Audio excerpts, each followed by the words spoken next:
Location, the lab. Quentin only has 24 hours to sell his car. Is that even possible? He goes to Carvana.com. What is this, a movie trailer?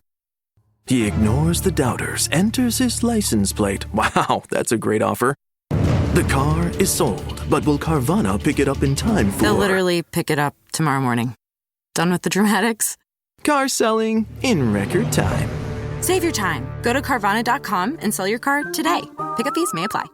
Nausea and vomiting during pregnancy can be the worst, but I'm going to help you get through it with the information in today's episode.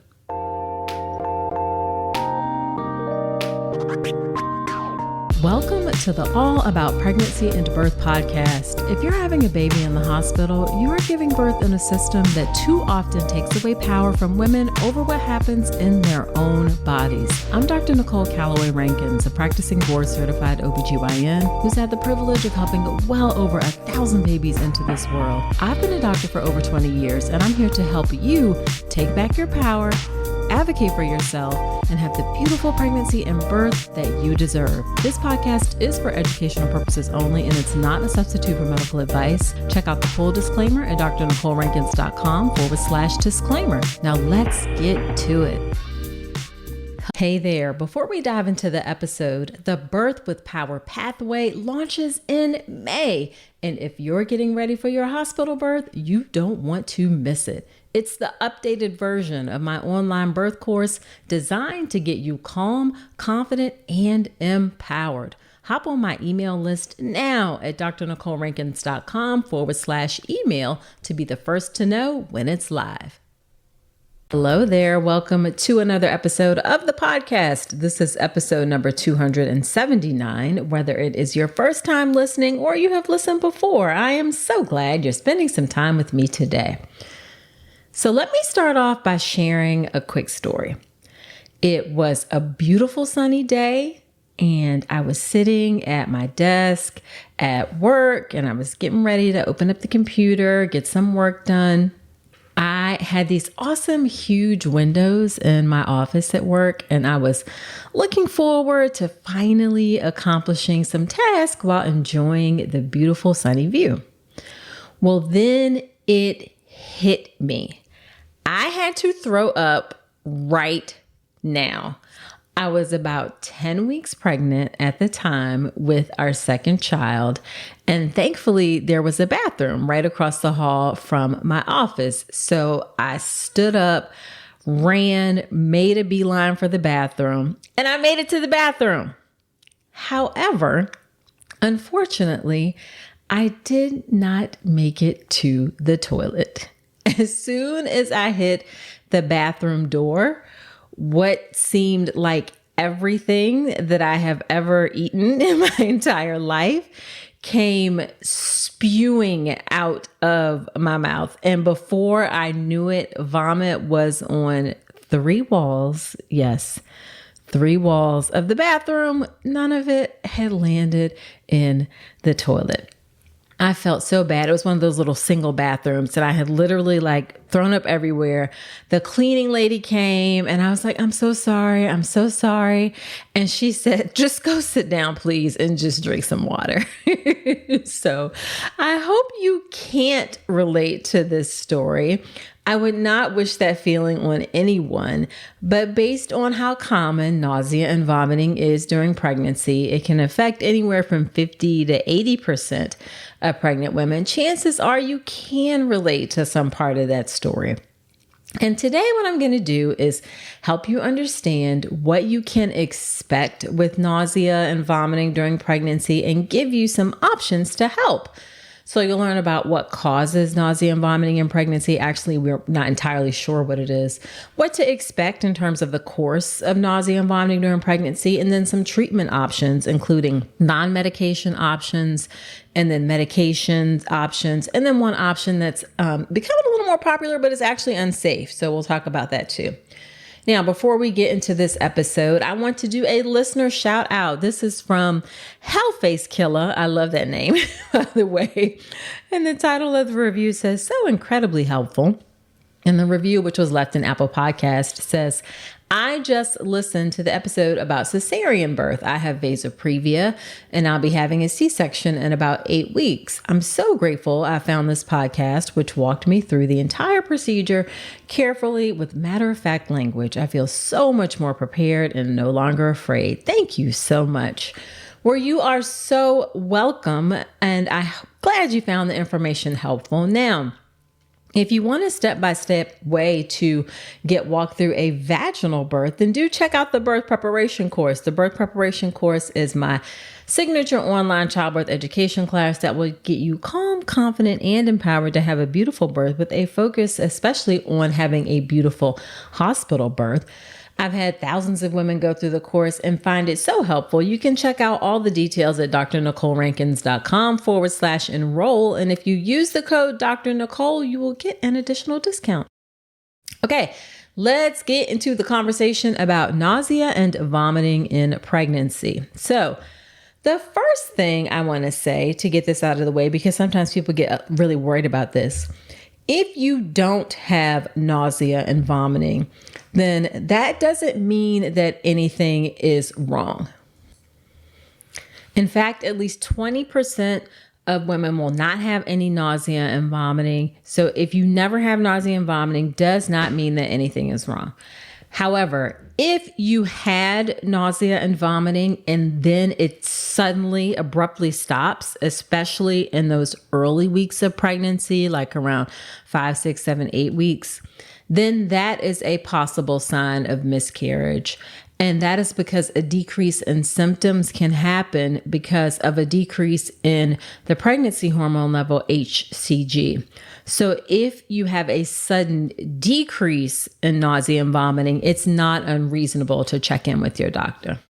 So what causes nausea and vomiting in pregnancy? Well, actually, we don't actually know exactly what causes nausea and vomiting in pregnancy. We think it's primarily related to the sudden rise in hormones, particularly HCG, which is human chorionic gonadotropin. That's the pregnancy hormone. It's unique to pregnancy. And then estrogen goes up as well. There may also be a genetic component. Daughters and sisters of women who've had hyperemesis gravidarum, which is extreme nausea and vomiting in pregnancy. I'll talk about that in a minute. They are more likely to have the same problem. So there may be a genetic component. It also may be related to slow gastric motility. And what I mean by that is that progesterone, which is another hormone that's related to pregnancy, goes up and it slows down muscles. So it's a smooth muscle relaxant.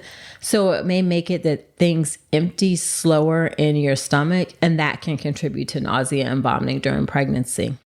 There are some other risk factors, like women who have twins are at an increased risk of having more severe nausea and vomiting, that hyperemesis.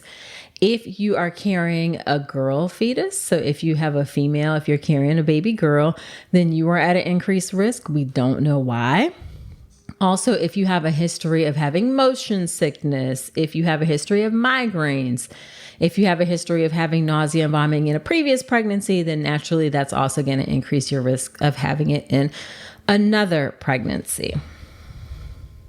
And if you have it in another pregnancy, approximately 2/3 of women who describe their vomiting as severe in one pregnancy did unfortunately have similar symptoms in the next pregnancy. And about half of women who describe their symptoms as mild in pregnancy found that the symptoms actually worsened in the next pregnancy. So not the best news, but I want to give you the data that we have about what the course may be like. Now, speaking of the course, we call it morning sickness. I don't call it morning sickness anymore because that is not true. It's called morning sickness because it tends to be worse in the morning. However, nausea and vomiting of pregnancy can occur any time of the day or night. That actually throws some people for a loop. Sometimes they're like, why am I throwing up in the afternoon if this is morning sickness? Morning sickness is a misnomer. It just means that it tends to be worse in the morning, but it can really happen all day.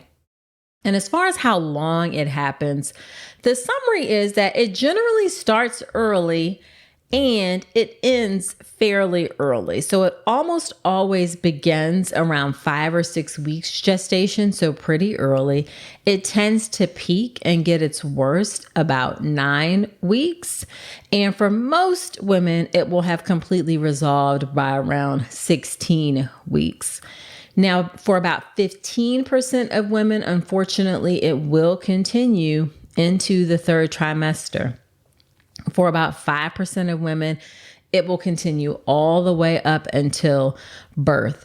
And I see, unfortunately, that sometimes doctors don't recognize that this is a possibility, that people can have that continued nausea and vomiting in pregnancy. I think we're getting better, but it definitely can last into the third trimester for a small percentage of people, and for a small percentage of folks can last all the way up until birth. Now, extreme nausea and vomiting is referred to as hyperemesis gravidarum. There's not one accepted definition for hyperemesis, but most accept that it's really persistent vomiting. You can't keep liquids down. You can't keep solids down. There's usually weight loss accompanied with it, and your daily activities are affected. You can't go to work. It's hard to function, get up out of bed because the nausea and vomiting is so extreme. And with hyperemesis, it may even require hospitalization for a period of time. It may require home IV fluids, so IV fluids at home, or even medications. You can actually get one of the medications, Zofran, on a pump at home in extreme cases. In very, very extreme cases, which I haven't ever seen actually, you get IV nutrition, which is parenteral nutrition, may become necessary, but that's very, very rare. And if you want to learn more specifically about hyperemesis, then check out episode 219 of the podcast. I do want you to know that nausea and vomiting in pregnancy, although it is extremely annoying and actually can be quite distressful for folks, really miserable, honestly. It can even cause depression. It's not physically harmful to you or your baby unless it's that extreme case where malnutrition is a problem. So for the vast majority of folks, there's no physical harm to you or your baby. It's just miserable to be having that nausea and vomiting. And actually, there's pretty strong evidence that women that have nausea and vomiting in pregnancy have a lower miscarriage rate. Not sure that that makes people feel better. Maybe it does, maybe it doesn't. But again, it's annoying, but not physically harmful. As far as the evaluation, if someone is having nausea and vomiting, we need to look for things to make sure that it's not severe. So we really do it in people who have persistent nausea and vomiting, particularly vomiting. Nausea alone, we don't typically do any blood work because nausea alone doesn't cause any issues. It's really going to be persistent vomiting. So we're going to check your urine to see if you have ketones. Ketones are a substance that are produced in your urine when you get dehydrated. So if you have ketones in your urine, that's evidence of being dehydrated. We check your electrolytes like potassium and sodium. When you're vomiting a lot, those can get low and they may need to be replaced. We also check your liver function. We also check your kidney function because being very dehydrated can affect those as well. And we'll also check your thyroid because sometimes abnormalities in your thyroid can actually cause extreme vomiting. If you haven't already had an ultrasound, then we definitely need to do an ultrasound to assess for multiples like twins or more, and also something called gestational trophoblastic disease. Gestational trophoblastic disease, or GTD, is an abnormal condition of pregnancy. Usually it results from a sperm fertilizing an empty egg or two sperm fertilizing a normal egg. Both conditions can cause very high HCG levels. By both conditions, I mean if you have multiples or if you have gestational trophoblastic disease, both of those can cause high levels of HCG, and that may be why you have that nausea and vomiting in pregnancy. GTD is not very common. I've talked about it on the podcast in a listener Q&A episode. on molar pregnancy. You have to search for it because those episodes don't get numbers, the listener Q&A episodes. So if you search for molar pregnancy in your podcast app, then you can learn a bit more about gestational trophoblastic disease. And as an aside, if you have a question that you want me to answer in a short episode of the podcast, then let me know. Shoot it to me on Instagram or shoot it to me on my website. All right, let's talk about treatment for nausea and vomiting in pregnancy. The goal of treatment is to really help you feel better, help improve your quality of life, and help reduce those symptoms so you can feel better. And if it's severe, then we want to correct any things like making sure you're not dehydrated, make sure that your potassium, your sodium, your electrolytes are okay if those are issues. And we want to prevent it from getting to those severe states where you have lots of vomiting that can cause weight loss or vitamin deficiencies or things like that. Okay, so it's really about feeling better, helping you feel better, and helping prevent any of those like dehydration or electrolyte things. So let's start with things that don't require what's called medication. One thing that is helpful is if you are taking a multivitamin at the time of getting pregnant, at least a couple studies have found that you are less likely to need treatment for vomiting. So taking a prenatal vitamin for at least a month before pregnancy may help prevent nausea and vomiting from developing. So everybody of reproductive age who's thinking about getting pregnant, you really should be taking your prenatal vitamins ideally before you start getting pregnant. The folic acid can also help with neural tube defects, but here's another reason why taking prenatal vitamins before pregnancy is important. If you're in the situation where you're already pregnant, there's still plenty of things that you can do. You can start with dietary changes. And to be honest, there's not a ton of scientific evidence necessarily about how dietary changes can affect nausea and vomiting in pregnancy, but in experience and in practice, they help. So it's one of those things where it hasn't been studied, but we know just from experience that it helps. So one, you want to eat before or as soon as you start to feel hungry so you can avoid having an empty stomach. Having an empty stomach can aggravate nausea. Instead of big meals, you want to eat smaller meals every few hours and also eat slowly. This helps prevent your stomach from feeling both extremes, feeling either empty or getting too full at any given time, because both of those, either feeling empty or feeling too full, can aggravate nausea. You also don't want to skip meals for that reason as well, about, not feeling that empty sensation. You should avoid spicy foods. You should avoid fatty foods. A small study has shown that eating protein is better at reducing nausea and vomiting in pregnancy. So stick with protein-rich foods like almonds, boiled eggs, Greek yogurt, lean chicken, lean turkey. You also want to eliminate things like coffee, things that, again, are really spicy or have a lot of odor or smell, because sometimes that can trigger things. You don't want to eat things that are very acidic, don't want to eat very sweet foods, and just, again, work on those protein dominant foods and things that are just bland, low fat, dry, and actually salty can help. So things like nuts, pretzels, crackers, cereal, toast, rice. Yes, that is an incredibly boring diet. However, if it helps you feel better, and remember, it's most likely going to be for a short term. You're not going to have to eat like that for your entire pregnancy, but that bland diet can help you feel better. Also, rinsing your mouth out with water or brushing your teeth or sucking on peppermint candies may reduce nausea after eating. So right after you eat, you rinse your mouth with water or brush your teeth or do a peppermint. That might help. And then there's going to be some trial and error in figuring out what foods work for you. You really just have to, and this is going to sound like obvious, but determine the things that you can eat and just stick to eating that. All right. It may be that foods you previously ate without any problems may now bother you, which can be frustrating. So you're going to, again, have some trial and error. For me, that was the case with Cheerios with my second daughter. I used to eat Cheerios for breakfast, like on a regular basis before pregnancy. And during pregnancy with her, I ate Cheerios and I would throw up every single time. Finally, I was like, stop eating the stupid Cheerios because you throw up every time you eat them.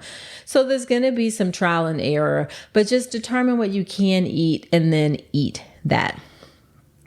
Also, you may want to wait a bit after eating to drink. That's going to, again, minimize that feeling of fullness that can aggravate nausea. And then even cold drinks or frozen things like popsicles may work better to hydrate you. Sour drinks might also help. Sports drinks like Gatorade can help as well. And using a straw so that you're drinking slowly can help too. And then avoid any triggers that may cause you to have nausea and vomiting. You might find that certain smells or motions might just send you over the edge. We don't know exactly why some things can trigger it. And some things that may trigger it are a stuffy room, certain smells like perfumes, chemicals, smoke, certain foods cooking may trigger that nausea and vomiting. Sometimes heat, humidity, even like visual or physical motion, like flickering lights may trigger it. Just do your best to avoid those triggers. Another dietary change is adding ginger into your diet. Ginger has been shown to improve nausea. It hasn't been shown so much to improve vomiting, but it has been shown to improve nausea. So you can use ginger lollipops, ginger chews, ginger tea. You can get ginger capsules over the counter.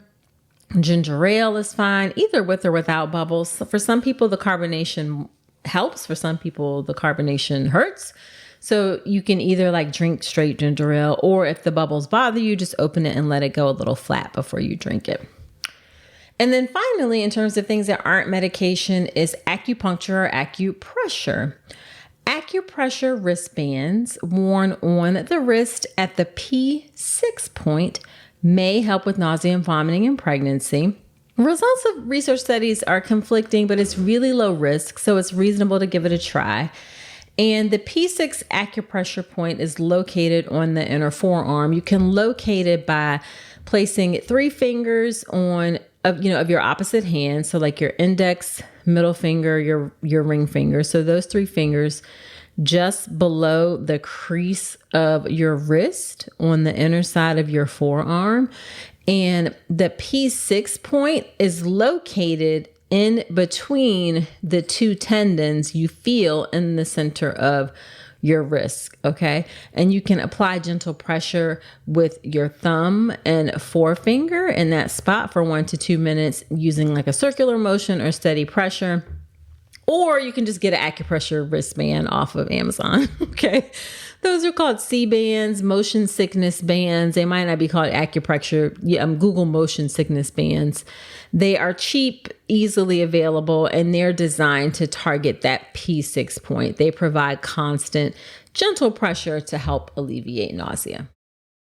All right, let's move into medication options. It is fairly common that those dietary changes and the ginger and the acupressure aren't enough, and people do need medications to help. The first line of medication treatment is, and this is kind of like a sort of medication because we typically combine it with another thing, but it's vitamin B6, which is pyridoxine. And it can be taken alone, or it can be taken in combination with an antihistamine called doxalamine. Diclegis and Bongesta are the prescription medication versions that are a combination of vitamin B6 and doxalamine. However, you can get vitamin B6 and doxalamine over the counter. Vitamin B6 is just vitamin B6, and Unisom is doxalamine, the sleep aid. Do check with your doctor for directions on how to take it. Generally, we start with a bedtime dose and then add it in during the day if needed.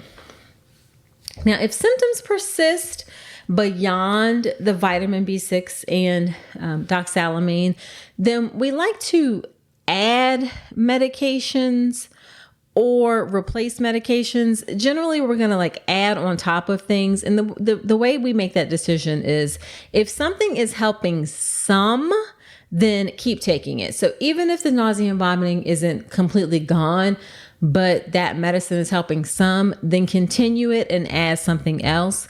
However, if it's not working at all, then just stop the medication altogether. And you want to try new medications for at least a week to see if it helps. You have to give it some time to see if it is effective. So you have to try the medication for at least a week to see if it helps. Now, you start with the B6 and the pyridoxine. The next thing to add is an antihistamine. You can either do diphenhydramine. Diphenhydramine is the active ingredient in Benadryl. So you can try Benadryl. Again, you can add it at night. You do have to be careful with doing Benadryl and Unisom at the same time because it's going to make you extra sleepy. So you can add Benadryl if the vitamin B6 wasn't helping. You can also try Dramamine, which is another antihistamine. Dramamine is the brand name. The generic name is dimenhydrinate. Ooh, it's a lot of tongue twisters in this episode. So you can try Dramamine as well.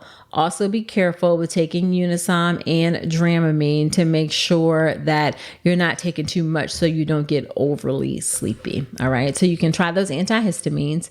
Next, after that, in kind of a stepwise fashion, is Phenergan or promethazine. Promethazine is considered safe for you and your baby. It's been used for decades and decades to treat nausea and vomiting in pregnancy, but it too can also have some fairly significant sedation. So you have to be careful with Phenergan and letting your body get used to it or timing it so that, you take it more at night. And the benefit of Phenergan is that it can be given orally or rectally if you can't keep medication down. You can also try compazine. Prochlorperazine is the generic for that. And these are prescriptions, I should say. So after Phenergan, starting with these medicines, these are all prescriptions. So you can try compazine. Compazine may have mild side effects like drowsiness, dizziness, or headaches as well.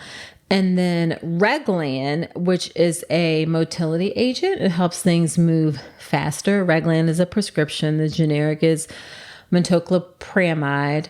It can have some maternal side effects with long-term use.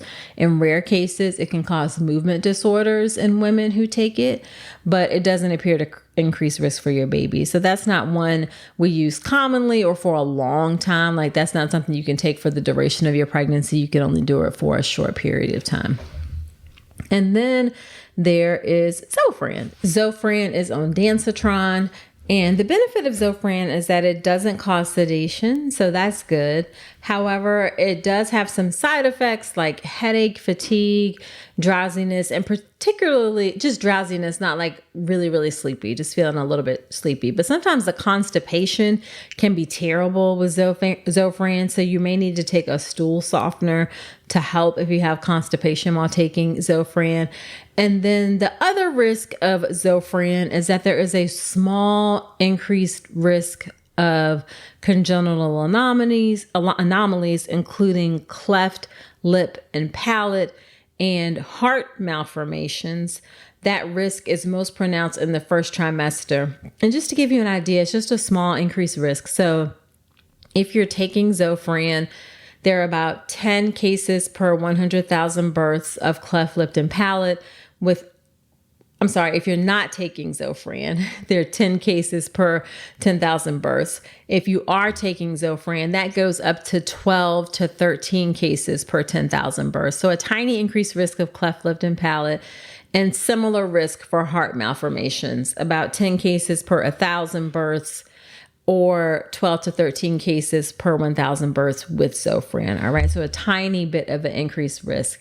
That risk, again, is most pronounced in the first trimester. So the recommendation from ACOG, the American College of Obstetricians and Gynecologists, is to avoid Zofran at less than 10 weeks.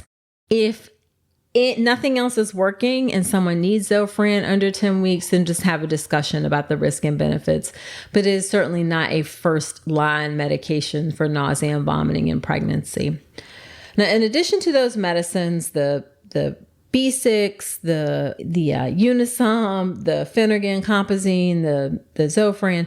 You may also need an acid reducing medication, because if you're having acid reflux, that can make nausea and vomiting even worse.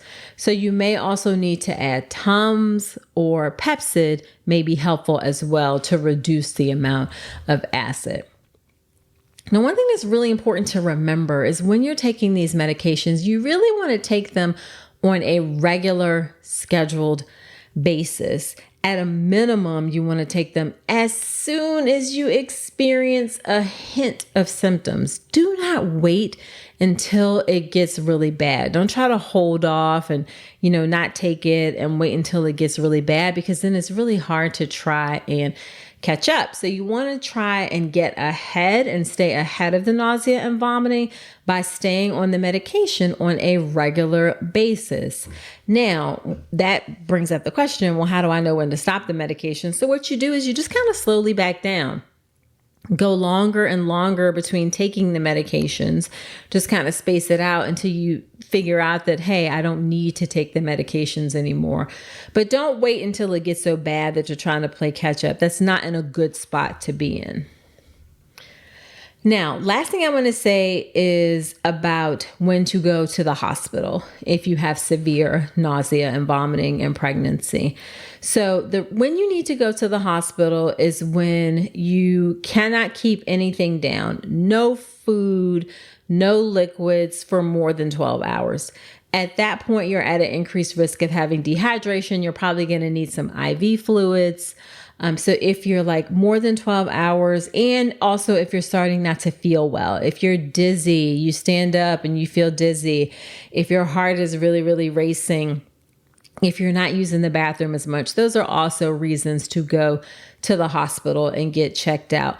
Hopefully, and what we often can do is give you some IV fluids, give you some IV anti-nausea, anti-vomiting medicine, and then kind of get you tuned up, and you can go home on oral medication, kind of get you fixed up and then go home. The idea is to keep you out of the hospital if we can.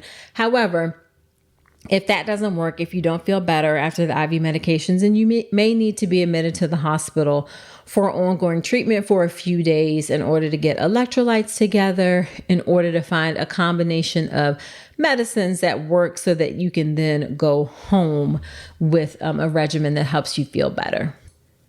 And then in rare instances, the last medicine that we may add in the case of severe hyperemesis is a short course of steroids. Generally, we're going to use steroids after 10 weeks. It can increase the risk of cleft palate. It can also increase blood sugar, so we have to be mindful of that. But a short course of steroids, if you need to be hospitalized, may be helpful. And also gabapentin, interestingly, can help in nausea and vomiting.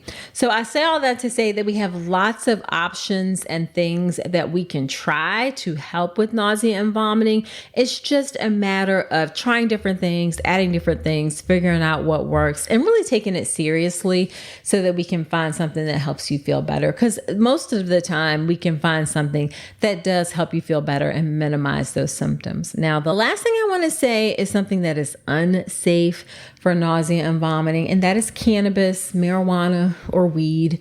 The use of it has increased during pregnancy. There are a lot more pregnant folks self-reporting using it to alleviate the symptoms of nausea and vomiting of pregnancy. And although it may work, it is not considered safe in pregnancy. There are some potential risks. And at this point, 23 states in the United States have fully legalized cannabis for recreational use, and 38 states allow it for medical use. And you might not get this information at a dispensary that it actually is not safe to use in pregnancy. So again, although it has been shown to work very well for folks outside of pregnancy, like for people who are getting chemotherapy treatment, for instance, it really is not considered safe in pregnancy. It's associated with a lot of potential risk, including low birth weight, premature birth, smaller head circumference. It can affect brain development. It may lead to an increased risk of behavioral problems, ADHD, learning disabilities, small risk increased risk of stillbirth or issues with the placenta.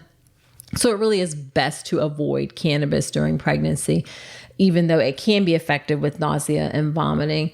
And then actually some individuals who have used it in a long-term setting may experience what's called cannabinoid hyperemesis syndrome, which is actually nausea and vomiting related to the cannabis use.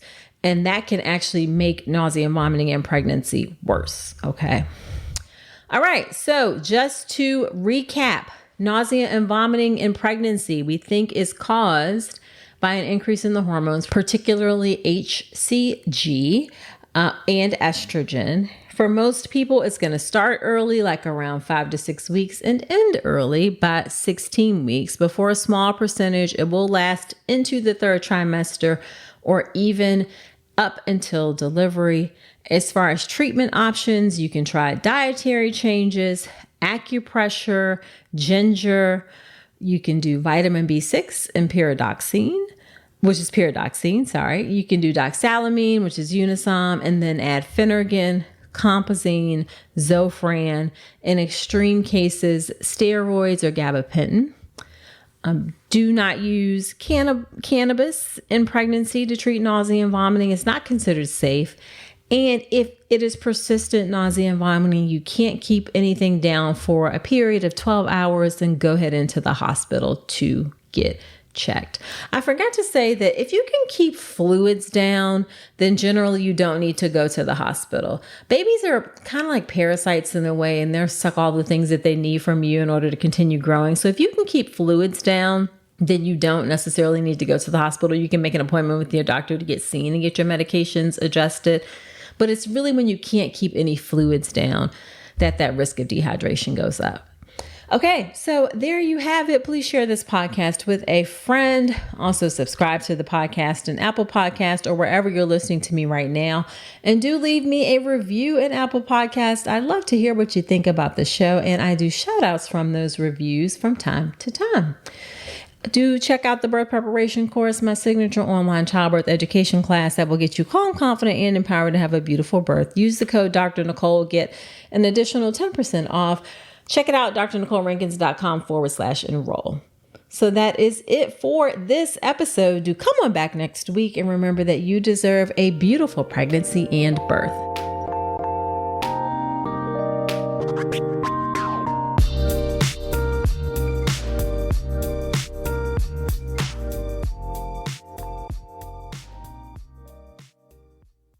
Hey, Kristen, how's it tracking? With Carvana Value Tracker. What else? Oh, it's tracking.